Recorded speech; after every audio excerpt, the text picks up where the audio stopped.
Okay, so welcome back. In our last conversation, you got to hear a little bit about who we are, how Darlene and I got connected, the little link, which is Darlene's gorgeous daughter. Today, we're going to take a bit of a step further and share some of the significant moments in our lives, crossroads, lessons, encounters with God that have really framed our story and shaped how we live and lead today. So, to start off with, Darlene, can you share perhaps a defining moment, a season in your journey that really shaped the way that you live and lead today? I think maybe 5 years in to our church plant, I had been attending quite a few conferences that our network had, and I noticed a lot that we would be set apart, women and men, even though a lot of us were co-pastoring. And I would end up in these conversations that I was longing for something to speak to maybe my leadership or the place that I was experiencing at the moment Yep. in our church plant. I needed some leadership. I needed some wisdom. I needed somebody that I could relate to, that maybe I could connect with and we could share Mm. each other's experiences. I was looking for that connection. And I kept finding myself in conversations where I wasn't in that part of life. I happened to be with a lot of younger women, which was beautiful, but a lot of them had smaller children. And Yep. so they were learning to plant their churches. They talked a lot about how do I take care of my kids in this busy part. Well, my kids were teenagers and I had one in college at that moment. For whatever reason, I ended up in a lot of conversations where I didn't feel like I was represented. It led to a lot of frustration. I understood where they were at. I had been there before, but it just led to a lot of frustration. And I was longing to have a woman speak into my life who could say, I've been where you've been. I understand what you're going through. I Yep. understand the weight that's on your life. And I remember actually being at a conference and this woman who I really looked up to walked up to me and she was pastoring in another church. And I remember her saying to me, I'm going to have a coaching and I would really like for you to come and it's closed. I want you to come. And I said, I really had kind of given up internally of like, Yeah. there's nothing for me. I don't know what I'm going to do. There's nothing for me. And I just thought, I don't want to drive across the state to go to this thing. I was trying to be nice, but because she had seen me, she knew the frustration that I was carrying. I think she could tell every time she would see me at one of these meetings. And she was, like, I promise, I think this is really going to be great for you. And it was a groundbreaking experience for me because it was around the same time that I met you. Oh, And I had this connection. Now I had somebody, but you were on the other side of the world, yeah, it was. you know, and it wasn't as easy to talk back then as it is now, Yeah. you know. This is actually where I met our friend Chai Oh, as well. wow. Yeah. She was one of the hosts there. And so I spent a lot of time with her. But this pastor spoke to everything in leadership that I was longing for. Oh, And I felt so seen because for about 5 years, I felt outside of my element anyway, just planting a church because we had youth pastored for so long. And honestly, a lot of people go into youth ministry when they feel called into the ministry. That might be an opportunity that they have before them. So they'll take the opportunity to learn ministry. Eric and I, we just loved teenagers. We were at our church. We loved teenagers. We got involved with the teens. And the next thing you know, we just felt called to do ministry with teenagers. And then we had 17 years of youth ministry. So that was always our desire. We never had thought of doing anything else. We literally thought we would die ministering to teenagers. Not kidding. That's just what we thought we were going to do. So when we planted our church, it was definitely a God thing that we felt called to do it, go home to where we had grown up to have a church. It still felt very out of the realm of what we were so used to doing. yeah. One thing about planting that came easy to me was being involved in a church long term. When you are in the ministry, you're serving, whether you're a volunteer or a staff member, a lot of times you wear multiple hats. And I learned just about everything being a youth pastor for 17 years Yeah. because we were involved in just about every aspect of the church. So that when we did plant our own church, I had a lot of experience in just about from the janitor to the office manager. Yeah. Like I had done And all of everything those in things between. already. Yeah, everything. I had done everything. So that part I felt experienced in. What I did not have was strong women leaders that had gone before me in a senior role. The Yeah. time that Eric and I were pastoring, our youth pastors, it's very, very common to have, a husband and wife team with the teenagers in a church. But when we became pastors, or during that time when we were youth pastors, we did not see a lot of couples leading the church together. So when we went from being youth pastors, which was always normal for us to lead together, to start our church, I did not have a lot of example of what that looked Okay. like with adults or in a whole church setting. So it was very almost kind of painful. I felt very out of sorts, trying to figure out who am I? What is my role? How does this work? Is somebody going to speak into my leadership? Because every single time we went somewhere, they would split us up. And I would be like, what's going on in the guys' room? So anyway, when I was invited to this coaching weekend and I had met you, I just felt like it was like he just dropped gold from heaven for me because I was so longing for that. I was so longing for leadership and companionship in the ministry. So So that that was was definitely the defining moment for me.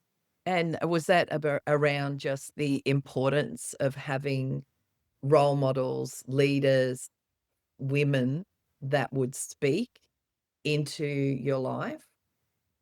Yes. One of the things you had talked about earlier was how much women bring to the table and Yeah. they bring into different spaces, whether it's businesses, into the home, into communities. Professionally, it's a different dynamic. And I didn't feel it was being spoken to, and I needed it. It wasn't necessarily like a complaint. It just seemed Recognition. like there was a void and I didn't know where to find it, especially in the church world. But for somebody to really understand church life and also just the biblical point of view of what it meant to be a leader, I was just craving it so much. So you're talking like, is this about like 10, 12 years ago? I would say this was probably about 12 or 13 years ago. Gosh, what a shift. What a shift we've seen. Yeah. Decade. It's huge. So different now. Completely different. And I can so relate. I've never been a senior leader and actually have never felt called to that sort of space. I don't really believe that there's a grace on my life. Organizationally, could I do it? Absolutely. There's a calling and a gifting that is on your life when you're a senior leader. And what I'm hearing from you is that you were really wrestling with how to carry that and how to carry that well as a woman. And Yes. men have a space where that was being supported and encouraged and wisdom and experience, but there was nothing for women. And wow, hey, When I met you, I just remember you being like, yeah, yeah, like, of course. I'm so glad I met you. You enjoyed building friendship with me. But you just felt so confident in what you knew and had the experience. And I could just ask you anything. And you helped me just define and refine who I was and what my role could be and what that could look like. And it was great because it was all intentional about who I was called to be and aligning myself with my values, yeah, with my purpose. And yeah, I never really heard any. I think I was longing for that because I always felt a little maybe outside of my realm, or how God were you going to take my gifts yes, and use them in the church when I yes. don't look like my pastor's wife, right? That's exactly Yeah. right. Like I don't play the piano and sing. I can sing, but I'm not going to do that, you Yeah. know?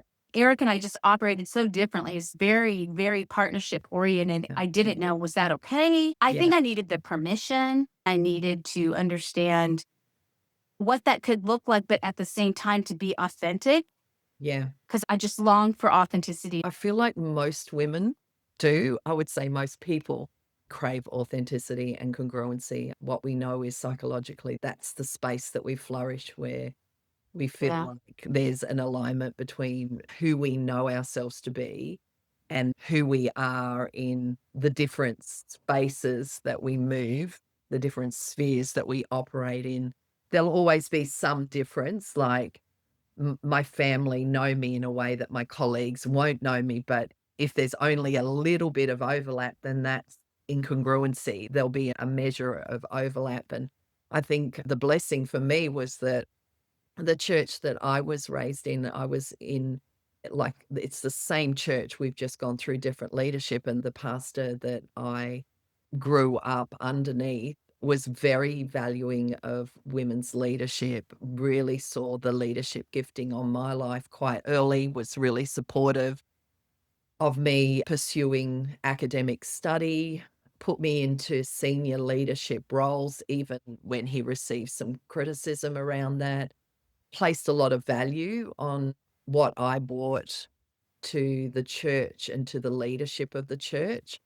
I know that was not always an easy thing for him and that he would sometimes reflect on the wrestle Wow. doctrinally and biblically of what that looked like.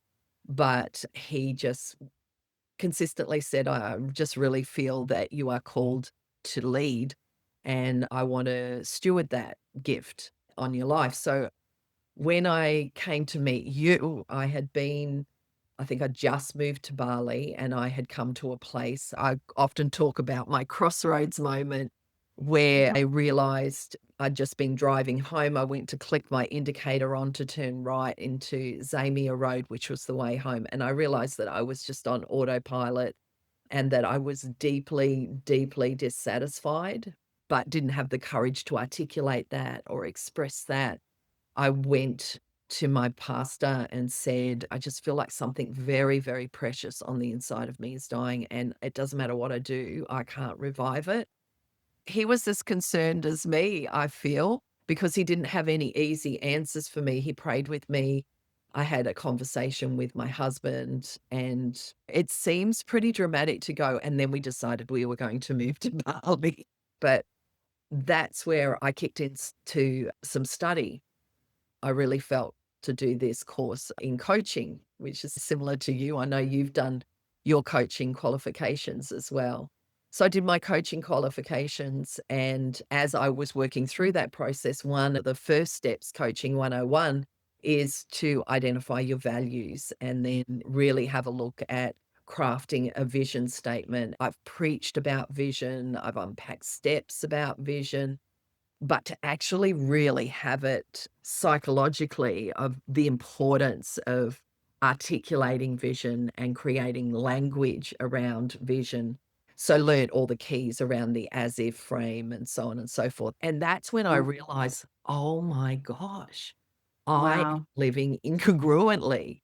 It doesn't mean that church is wrong or my marriage is wrong or relationships or anything, because everywhere I looked in my life, I'm like, "No, that's good, and that's good, and that's good, but why do I feel so incongruent?" And I realized it was I am actually not living aligned with my core values. I'm being motivated and moved by fear, the what ifs, well, what if this happens? What if my husband worked away? He worked in the mining industry, and we knew that that was not sustainable forever, and what does that mean for us when he would come back because our lives were so different? He was working in Africa at the time, so he would be away for 3 months and home for 1 month. Stuff was happening for our children, and I just realized I wasn't being who God created me to be. And one of my core values is brave. I've got it tattooed on my arm, being courageous, having the brave conversations. And I went, oh, I'm being such a chicken here. I don't want to have these couple of conversations. I had to express to my husband, I'm really deeply dissatisfied. I'm really not happy with the life that I'm living at the moment, and I think I deserve different, you deserve different, and so do our kids. And then I had to go and talk to my pastor and go, "You know how I said about, that thing on the inside of me? Well, I'm thinking that we need to move to Bali." And there's a whole heap of reasons why Bali. Yeah. It's so close here in Darwin, it's 2.5 hours, guy. Don't hate me, but we get to duck over there quite often. I speak Bahasa, my brother lived there, so it was not a we just knew that we needed a complete shift. So we Yeah. did the brave thing. I really, truly, fundamentally believe in the power of living aligned, living congruently with your values, living aligned with God's purpose, his call, the gifts, talents, abilities that he's given, stewarding those really well, which is what you were wanting. You're like, "Hey, I feel all of these gifts and talents, and I see the world a particular way, and I wanna steward them well, but are they wrong? Is this wrong that I see?" Your church is just amazing. It's so unique, so I can imagine why you would feel so displaced and out of place in some context, in the same way that I would when I would go to Yeah. conferences and they'd ask me, "What does my husband do?" And I say, And "Oh, be like, wow. well, he works in Africa," and they go, "Oh, is he a missionary, or does he work with Beyond Borders?" And I go, "No, he's a miner. He doesn't believe in Jesus yet." So I would always feel like I was going in COVID, like undetected, that I had this Yes. part of me that was not cookie cutter. I was not cookie cutter. You Yeah. are Eric is not cookie cutter. And it's No. like, how do we function? How do we function in church life and be authentic and be ourselves? Because I truly believe that that's the way that God has made us. He knew us, He created us, He formed us, He had us in mind before the foundations of time for good works, and He planted us in this season, and not by default, but by design, and there's good works that he has for you and for me, and the more aligned we are with who and how he created us to be, the more effective we will be, and it's like a homing beacon, the more alive we will feel. So that's sort of my crossroads moment. I mean, together we often talk about this, don't we? We'll sit and talk for Yeah. ages, whether it's on FaceTime or on the lounge together, about aligning with our deepest desires and God's eternal purpose. But practically, I mean, that's the lofty, that's the story, that's the narrative. But like real practically, Darlene, what does that look like for you right now? What does living This aligned? is this is so interesting because as you're talking and telling your story, I can see how your aha moment was probably a pretty internal. Mhm. Doesn't sound like that would be a conversation you'd be having with a bunch of people, No, right? no. I just think it's funny, and what I think that really speaks to is just how God has created us all so differently. Yeah, And what one of the things love and love, love, love about the church is how we are wired differently. We have different gifts. We have different passions. We think about things in different ways, but when we all come to the table, it's a feast, you know? yeah, yeah,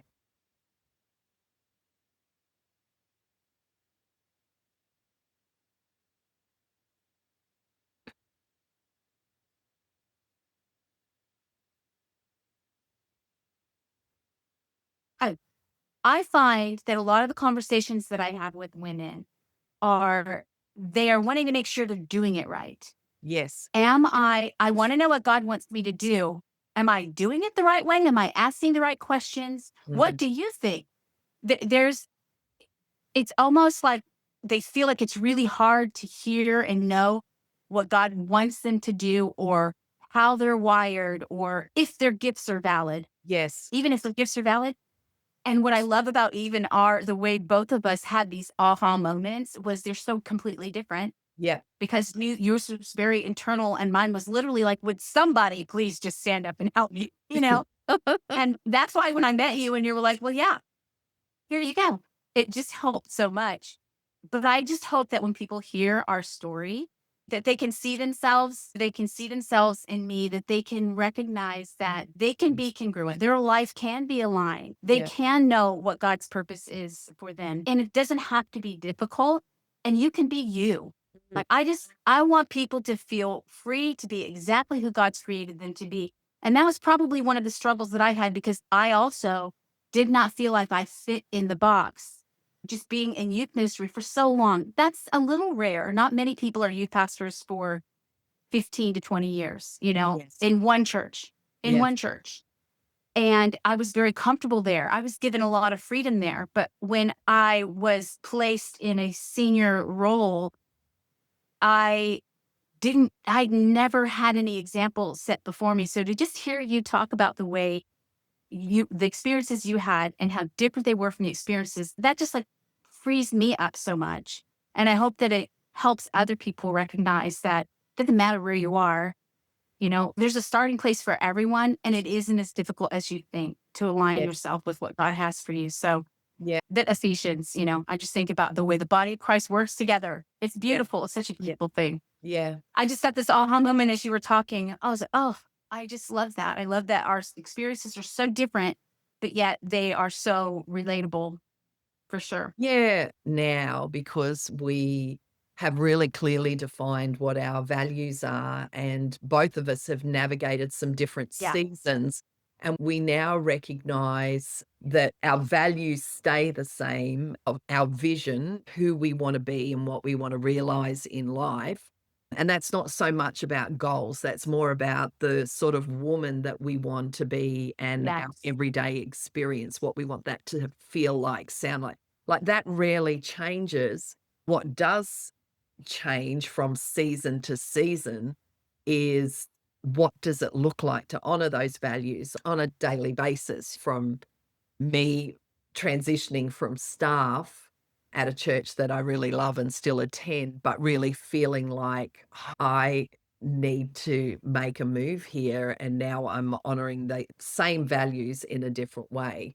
For me, it's always going, okay, what does brave look like for me in this season? Yeah. What does integrity look like for me at this very moment? And if I was to honor my value of passion, what would that look like, feel like, sound like? What would I allow myself to think about if I was to, in this situation, honor that value? And that helps me remain congruent, because when I feel sort of angst or stress, Yeah. that's the point that I come back to. That's the compass that I come back to, is what does it need to look like in this day? Just feel like the doors that God has opened for me, the quality of my life, my sense of satisfaction. I'm not now relying on other people to give that to me.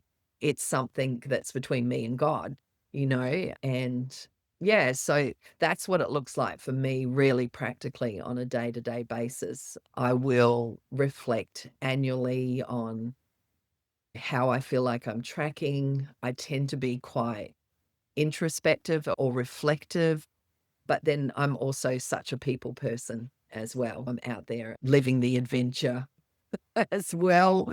What would you say to, if there's a woman, Darlene, and she's listening today and feeling really stuck or out of alignment, if she's going around asking of others, "Help me," Well, or like me at that crossroads, like, what's one encouragement that you would offer them, like something that they could hang on to?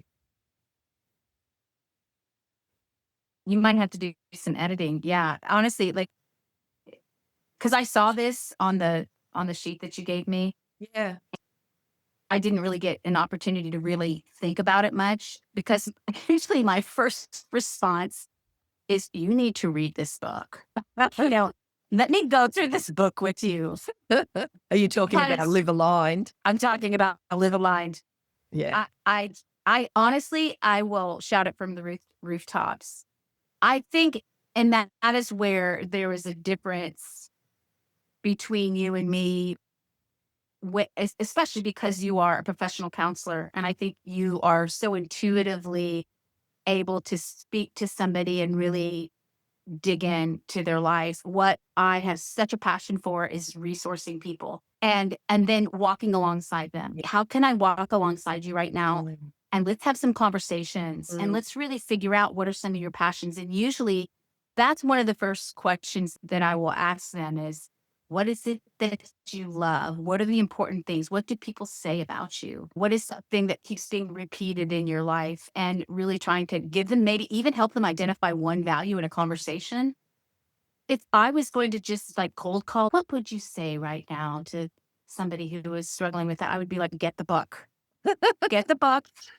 and I'll walk alongside you with that because I do think that it is like a layer of who God's created us to be that mm. we have to search out. And Yeah, I love that the scripture even talks about that, yeah, and searching that thing out is just an honor. It's amazing when God begins to speak to you. But actually, what I think happens, He confirms things. It's the confirmation of knowing how God has created you, the things that He's already placed on the inside of you that begin to resonate, and you get permission to be able to walk that out. yeah, beautiful. And sometimes that's not easy. Sometimes I think, like we were talking about driving down that road Yeah, and you realize that your life was an autopilot. I think that's just very common. I mean, when you yeah, look at the Old Testament, it was so much like that. It's like they need forgiveness, they go to God, and then they go turn away from him. And it's yeah, just this constant thing. yeah, And I think to me that is such a picture of the way the world is set up to kind of just get an autopilot and do our thing from week to week to week. We yeah, have a Monday, we have laundry, and it happens over and over again that you really have to be intentional to reflect. But we have the tools to help somebody reflect. I don't know that people always know what to do in yeah. reflection, but No, reflection really is the key. But I think it is also, I always think of reflection, quiet time, the space that we give to God, that we surrender to God, is where all of His grace is. That if we could just sit in that moment, He will speak to you. He yeah, will confirm things to your heart, yeah, with the word. And to me, that's probably the starting point is reflection. yeah, beautiful. I do think people need resources. Yeah, And like I said, I love to be part of it. It's probably one of my favorite things. yeah, When I know somebody's hungry and they're searching for that, I yeah, just get really excited. That's what I'm passionate about. yeah, I hungry. get I Yeah. love it. Oh, that's awesome. That's such great feedback, great thoughts. For me, I guess I would say to somebody that's feeling stuck and out of alignment, I would say, yeah, me too. Yeah, I get it. Yeah, You're not alone. You are so not alone. Because the thing can be is that you can feel like you're the only one that's feeling that way. Everybody else on socials is looking like they're having a fat time. They're having a great time. of course. Yeah, of course. And the last thing we want to ever present is ungrateful, particularly in a lot of our lives. We've got so much to be grateful for. So I would say, me too. I get it. I understand. And I want to encourage you, though, that if you want to explore this part of your life, there are some really great tools. And I think the first thing I would say is ask better questions. 'Cause often we go, "Oh, what's wrong? Why?" And so I will often say to women, very often, we're not getting the answers that we want because we're not asking the questions that we really need to be Right. asking. So which ties into your thought around reflection and the importance of it and creating enough margin in your world, in your life to have the time to reflect is often the pressure that we can all feel is like, well, I just don't have time. I just don't have time to do that. I remember reading once in a book, I can't remember who it was that wrote it, but it's just this idea that we have more than enough time in every single day to do what God's called us to do. And so if we are constantly pushing up against the margins, pushing up against the edges of the pages and there is no time, then really we need to make time. And if not now, when will you make time? So yeah, asking higher quality questions. I remember that that was another defining moment for me was when a friend that was very much in my world, so she had permission to ask me this question, said, "What would be your 3 deepest desires?" And I was so stuck. I was like, "Oh," Let me get back to you on that one. And I walked away and it stuck in my head, and it was quite a despairing thought for me, was that I had no idea. I could not Wow. articulate my 3 deepest desires. It's not like she's asking me for 10 goals. It was just like, "What are your 3 deepest desires? What's Sounds like an really easy question. yeah, what's really important to you?" And that simple question was actually the precursor to that crossroads moment. And I feel like as I started Wow. meditating on that question, yeah, what are my 3 deepest desires? Oh, and then I remember reading, oh, Wild at Heart, I think it was, Wild at Heart or The Journey to Desire. I love Eldridge's books, but I read, Howard Thurman's quote, "Don't ask what you can do for the world. Ask what it is that makes you come alive, and then do that thing, because Right. what the world needs is more fully alive people." I'm like, "I'm dead." No wonder I feel like someone's dying on the inside of me. I don't know what my deepest desires are. And I would have been, I think, maybe in my 40s. So my kids are getting a bit older now. I wasn't hormonal and had the space, but that's what I would encourage anyway. And I hope that this conversation has been helpful to everyone. And Darlene, I just want to thank you for sharing so honestly. And I want to thank everyone that's listened to us. I hope that you have resonated with different parts of our stories and that you will see yourselves in different ways, whether you are or are not in any sort of leadership role. We're all leading someone, whether it's our family or our friends. Maybe you own a business or you're in the corporate sector or the social service sector, vocational. I'm not sure. Maybe you're a student. Right? All of us have got eyes on us, and we're all hopefully leading people to Jesus through our lives and our words and our actions. And if you take one thing away from this conversation, let it be this, that alignment really is possible. That sense of congruency is possible, and you actually deserve it. Yeah, It's yours to steward. It's not anybody else's. It's not your that's pastor's right. responsibility. It's not your partner's. It's not your friends. It's your life, and it is your responsibility to steward. So grab a hold of that, because that's incredibly empowering. You don't have to wait for anybody else to do something for you to do Right. what feels right for you. And in our next conversation, Darlene and I will share some more about Coach Aligned and why we created that space, and what we most love about walking with women in this way. Now it's your turn. You can, maybe, I don't know, in the comments, post a defining moment or a story that shaped the way that you live or lead. Share it in the comments below. Don't forget to subscribe. You can catch our next conversation all about the heart for Coach Aligned. And thanks, Darlene. Love you too. And let's do this again, because this has been really fun. It has been. I'm Okay. looking forward to doing more. Yeah. Okay. So till next time, it's bye for now.